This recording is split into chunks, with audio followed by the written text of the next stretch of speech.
Esto es Diálogos desde la Frontera, del Colegio de la Frontera Norte.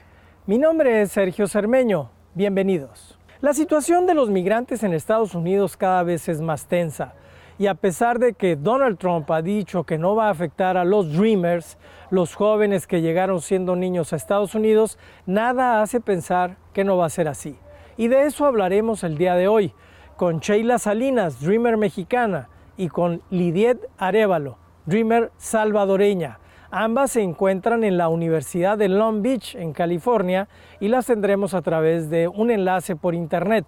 Además, nos acompañan en el estudio el doctor Max Matus y la doctora Ana María López, ambos académicos del Colegio de la Frontera Norte. Los invito a que me acompañen.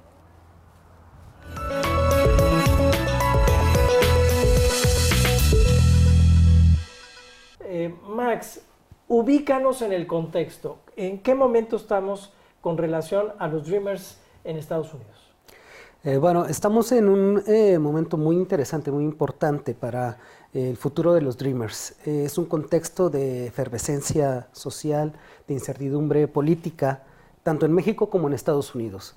En el caso específico de Estados Unidos, con la nueva administración están empezando a surgir pues nuevas acciones que están apuntando específicamente a ciertos sectores de la población, lo cual hace que el caso específico de los Dreamers sobresalga respecto al otro, digamos, a los otros migrantes que hay en esta población.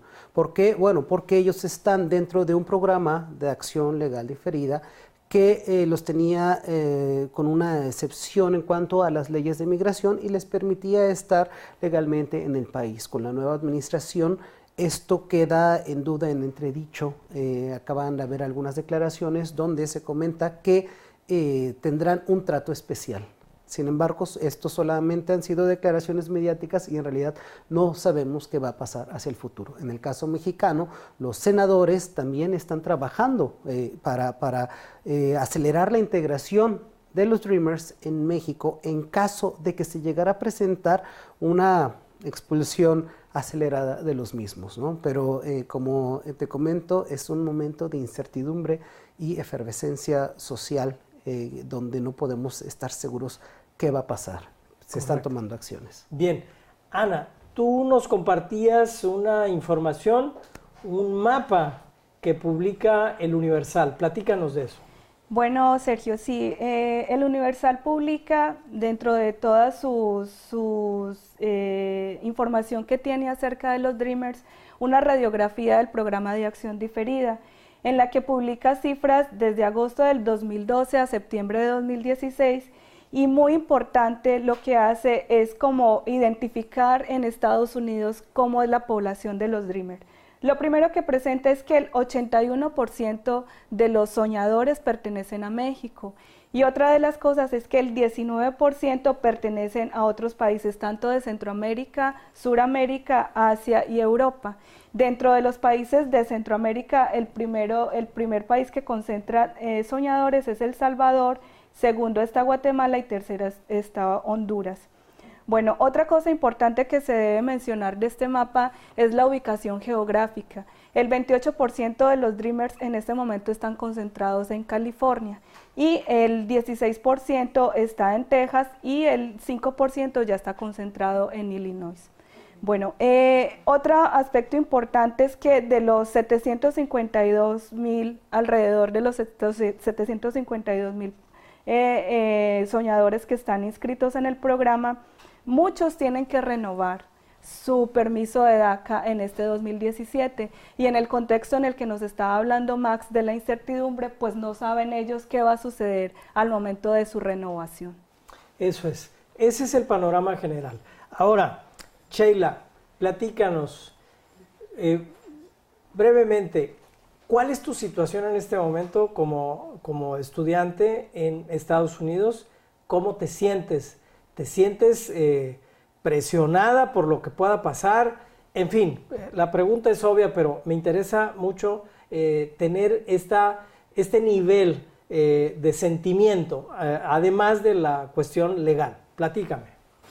Claro que sí. Bueno, de nuevo, mi nombre es Sheila y yo me vine a Estados Unidos de Chalco, Estado de México, cuando tenía 6 años. Ahora tengo 26 años, entonces toda mi vida he crecido aquí en Estados Unidos y sí está esa incertidumbre de que no sabemos qué va a pasar con nuestro permiso de trabajo, qué va a pasar con nuestro estatus legal, que es temporal, que tenemos que renovar cada 2 años, como mencionó, ¿verdad? Pero el cual nos permite trabajar, nos permite mantener una vida cotidiana sin que estemos en las escondidos, ¿verdad? De la policía, de inmigración. Y yo acabo de titularme con una licenciatura en empresas internacionales. Entonces, la idea, ¿verdad?, era trabajar con empresas de otros países, principalmente México, y con el DACA me permitía el poder viajar a México bajo un permiso. Y ahora con esta incertidumbre no sabemos qué va a pasar, no sé si pueda trabajar con compañías y el poder viajar a México porque no se sabe qué va a pasar con DACA. Entonces, esa es una incertidumbre que nos afecta a todos los muchachos que estamos aquí en este país y que ahora tenemos ese permiso. Y yo ahorita vivo aquí en Los Ángeles, California. ¿Cuál es tu caso, Lidiet? Platícanos tu situación. Ok, bueno, soy Lidiet, soy salvadoreña, vine a Estados Unidos cuando tenía 14 años y he estado en el país desde ese entonces, ahora tengo 25 años. Y pues lo mismo, comparto lo que dice Sheila, es esa incertidumbre, no saber qué va a pasar, no dan nada fijo, nada claro, si lo van a quitar, si lo van a extender o qué es lo que pasa en ese sentido. Y de una manera que me afecta a mí es que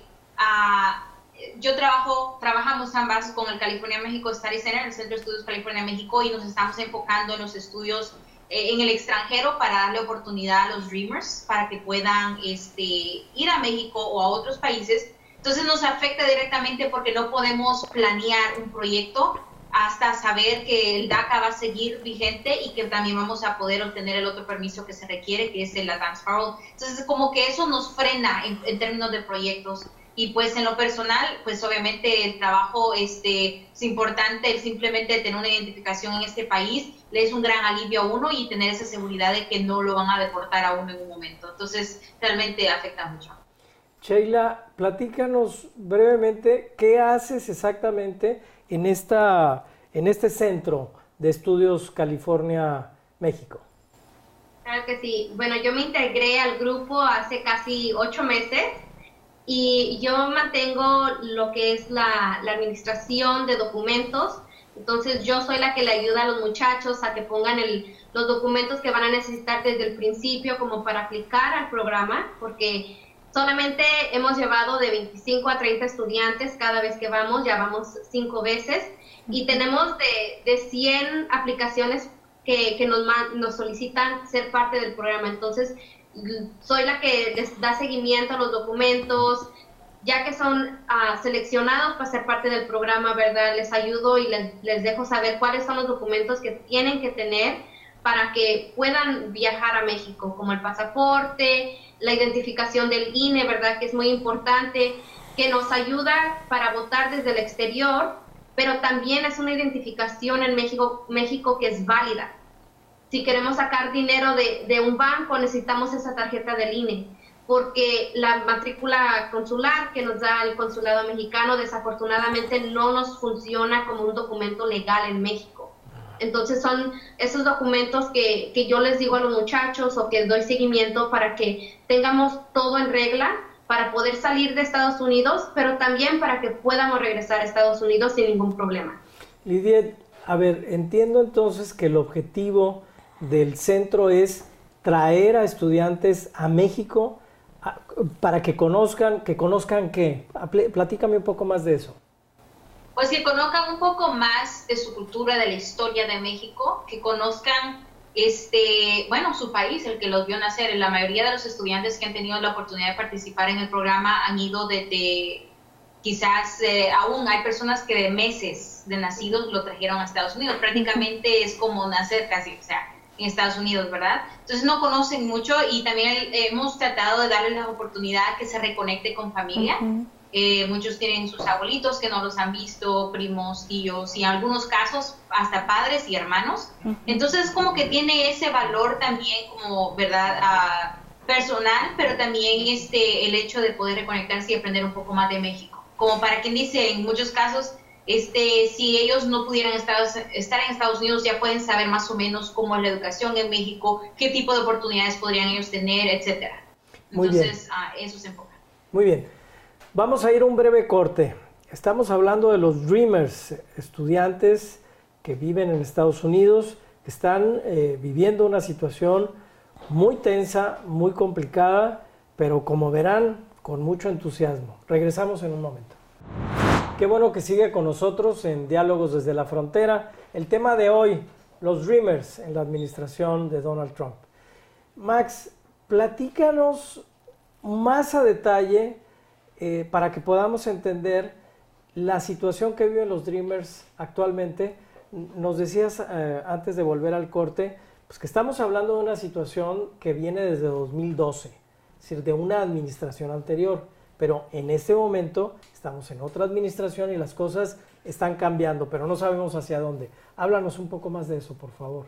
Claro, creo que es importante comprender la dimensión política que implica la realidad actual de los Dreamers. Es decir, este es un programa que inicia hace aproximadamente ya 4 o 5 años que tienen que renovar las personas a las que se les aplicó la acción diferida, a las que accedieron después de haber hecho de alguna manera pues un examen de sus antecedentes, ¿no? De haber llegado llevados por sus padres a Estados Unidos, etcétera, etcétera, y que no tenían antecedentes penales, ¿no? Entonces esto inicia en la administración Obama. Después se quiere inclusive ampliar el programa y a los padres y con el llamado DAPA. Sin embargo, esto no pasa. Cambia de administración y en la nueva administración muchos de los programas pues, desarrollados por la administración anterior empiezan a modificarse, a ser cuestionados, y esto es lo que genera este contexto de incertidumbre actual, ¿no?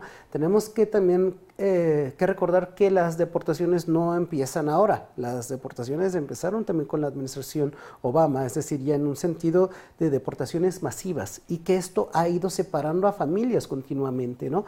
Lo cual nos mete en una realidad pues muy compleja porque se van generando familias o unidades domésticas fragmentadas. En el momento en que los padres regresan a México, un Dreamer puede quedar a cargo del cuidado de un ciudadano estadounidense, alguien que nació en Estados Unidos. Y en ese sentido, este Dreamer que se hace de alguna manera pues tutor del hermano estadounidense ya no tiene las mismas oportunidades para estar trabajando o para estar estudiando como las tenía antes cuando toda la familia se encontraba unificada en Estados Unidos. Entonces son diferentes problemáticas a las que se van enfrentando y que tienen que ver, bueno, con ya 2 administraciones que han tratado con esta población, ¿no? Algo a lo que me quería referir específicamente para el caso mexicano, la reacción del propio gobierno ante esta realidad compleja que estamos viviendo. Hace apenas algunos días el presidente mexicano lleva hacia el Senado una petición de modificación de la Ley General de Educación para facilitar la reincorporación de los Dreamers al sistema educativo mexicano. En el caso específico de educación básica, esto es relativamente sencillo. Sin embargo, el problema es qué pasa ya con la educación media superior y superior. La revalidación de los estudios no es nada fácil.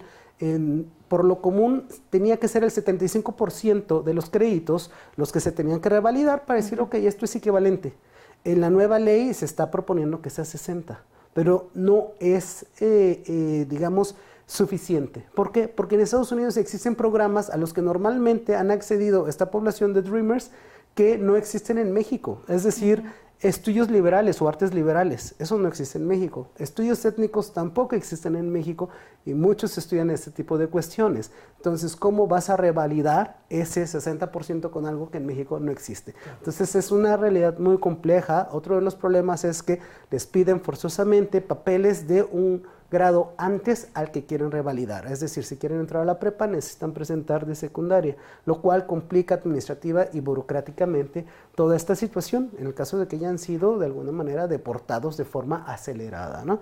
Y por último, también encontramos que la revalidación plena de los estudios a nivel universitario que se prometió en un momento no se está dando porque, como ya se comentó, es realmente complejo y solo se están contemplando a ciertas universidades de un prestigio alto, pero además con colegiaturas altas, a las cuales en muchas ocasiones esta población tampoco puede acceder, ¿no? Entonces, es un problema complejo, se está debatiendo en el Senado, están afortunadamente escuchando a los Dreamers de viva voz y esperemos que estas consultas públicas que se estén haciendo se traduzcan en una ley inclusiva y amplia que realmente ayude a resolver estas múltiples problemáticas que afectan a este sector de la población. Me gustaría volver con Sheila y con Lidiet. Si nos pueden platicar la experiencia que se ha vivido recientemente con Dreamers deportados. ¿Qué pasó? ¿Quiénes eran? ¿Cómo fue?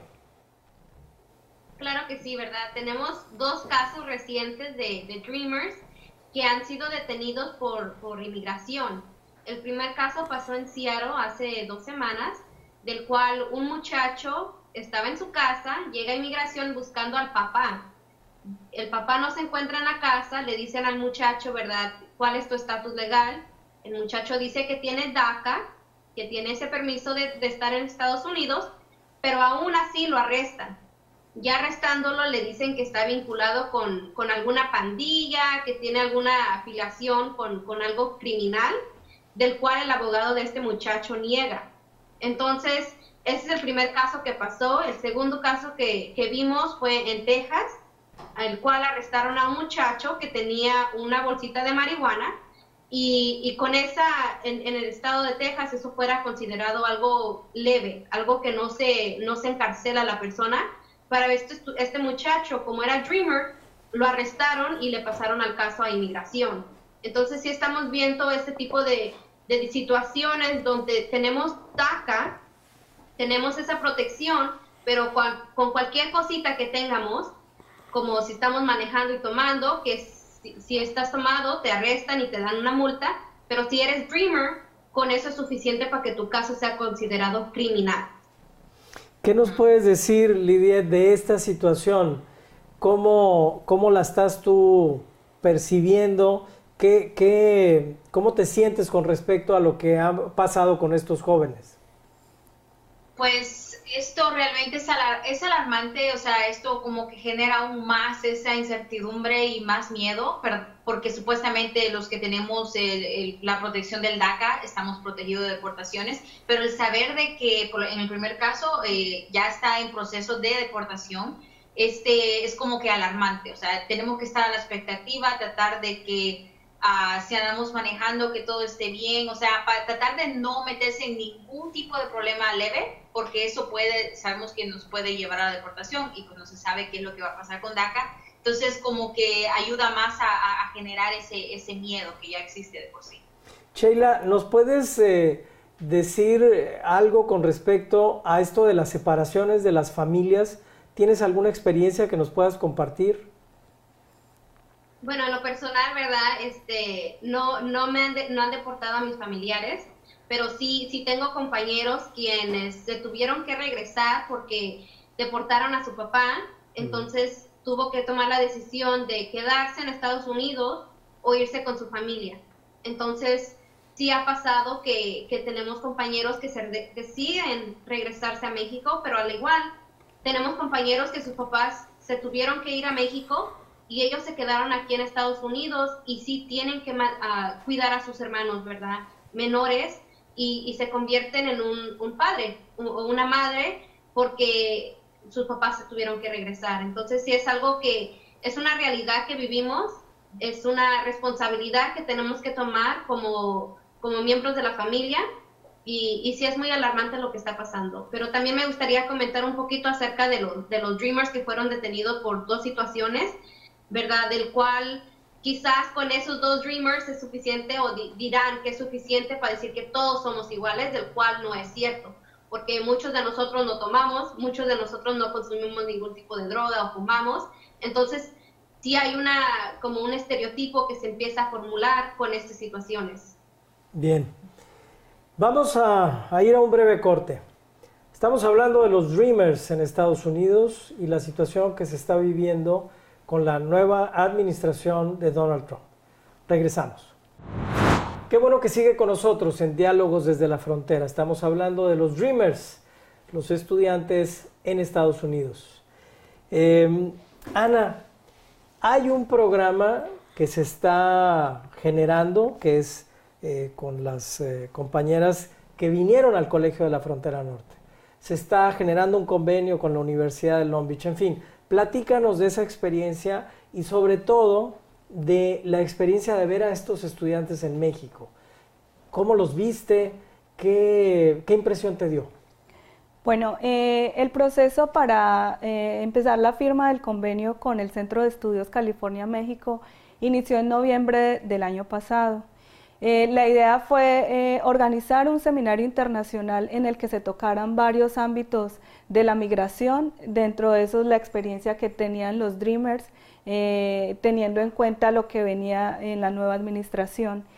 Y a partir de eso entonces se empezaron a formular varias actividades de colaboración entre el colegio y el centro que permitieran la visita de los estudiantes acá, de tener intercambios entre estudiantes del colegio y los estudiantes que pudieran venir desde Estados Unidos y tener un intercambio tanto académico como cultural, que tuvieran ellos la posibilidad de conocer el colegio, qué se ofrece, tener la posibilidad de que conozcan Baja California, quienes no lo conocen, tener la oportunidad de que a través del permiso de viaje que ellos tienen al regresar, puedan hacer su récord de borrar su entrada ilegal a Estados Unidos. Entonces, a partir de eso, se planteó la necesidad de firmar un convenio entre el colegio y el centro, convenio que se ha firmado con otras instituciones reconocidas en México, como es el Colegio de México y la Universidad Autónoma de Universidad Nacional Autónoma de México, de México. Y en el que ellos han visitado estas instituciones, han podido visitar a sus familias, tener intercambios académicos y bueno, se quiere que también el colegio haga parte de estos intercambios. Muy bien. Para eso entonces se está formulando en el verano próximo que se puedan traer 20, 25 Dreamers que participen de actividades académicas. Una de ellas será un curso impartido por el doctor Jorge Bustamante, en el que van a tocar temas relacionados con la migración y los derechos humanos. Y bueno, otras programaciones culturales, conocer Baja California y así. Súper importante e interesante. Es que llama mucho la atención. Mexicanos, estudiantes que han tenido toda su vida en Estados Unidos, que vengan a conocer su país. Eso es fundamental. Estamos terminando nuestro programa. Un comentario final de cada uno de ustedes. ¿Qué les gustaría que sucediera en términos de la nueva administración en Estados Unidos con respecto a su situación actual? Claro que sí. Bueno, primero que nada, ¿verdad? Esperamos que la administración nueva de Trump se dé cuenta que los estudiantes somos un grupo de estudiantes que contribuye a la comunidad, que contribuye al país y que mantenga DACA, pero que también considere darle un permiso o alguna reforma migratoria para nuestros padres, que incluya a todos esos estudiantes que no pudieron calificar bajo el programa de DACA, para que ellos también tengan la oportunidad de ser parte del Estado, del país, ¿no? Y también esperamos el apoyo de México, del presidente, ¿verdad? Para que a los que desafortunadamente deporten, que tengan a un lugar donde llegar, una manera de que puedan entrar a la escuela, puedan adquirir una mejor educación y también ayudar a México que la economía crezca. Lidiet, ¿cuál es tu comentario? Sí, de igual manera, idealmente sería bueno, que el DACA, lo que existe ahora como DACA, sea algo permanente, que no sea solo una acción ejecutiva de un presidente que cualquier administración que venga puede quitar o hacer y deshacer, ¿verdad? Sino que sea ya sea una legislación, una ley permanente que permita, pues, que los Dreamers podamos estar acá, pero también así extender la criteria de quienes califican como Dreamers, porque es importante mencionar que quienes abogaron por tal derecho, de verdad, muchos de ellos ni siquiera pudieron calificar porque se pasaron del límite de los 31 años. Entonces es injusto que la gente que estuvo activa haciendo algo no pueda ni siquiera calificar para ese programa. Entonces hay muchas cosas que mejorar y que esperemos que vaya para bien y no para mal. Max, un comentario final muy rápido. Creo que la sociedad mexicana está reaccionando ante esta contingencia. Múltiples instituciones de educación superior están ofreciendo, abriendo espacios. Eso es muy bueno, pero también hace falta trabajar mucho al nivel no de educación formal, sino del día al día, la cotidianidad. Es importante que como sociedad estemos abiertos a comprender al otro, a este otro mexicano que nació en Estados Unidos y que regresa al país y no conoce a fondo su cultura. Sin embargo, si hacemos de esto una oportunidad, podemos realmente abrir nuestros horizontes culturales y entender que México es más allá de lo que existe en las fronteras. Es algo de lo que nos podemos beneficiar todos. Por último, creo muy importante que los Dreamers sigan participando en la política de ambos países, porque solo si están activos y pueden discutir con los políticos desde el área de la sociedad civil o ellos mismos participando en la política de manera activa, podrán implementar cambios realmente benéficos para su situación en ambas naciones. Muchas gracias a los cuatro. Les agradezco mucho el estar en diálogos y espero que en el futuro nos volvamos a encontrar para seguir dialogando. Gracias. Muchas gracias. Muchas gracias. Hasta luego. Y a ustedes lo esperamos en otro Diálogos desde la Frontera. Mismo canal, misma hora. Hasta entonces.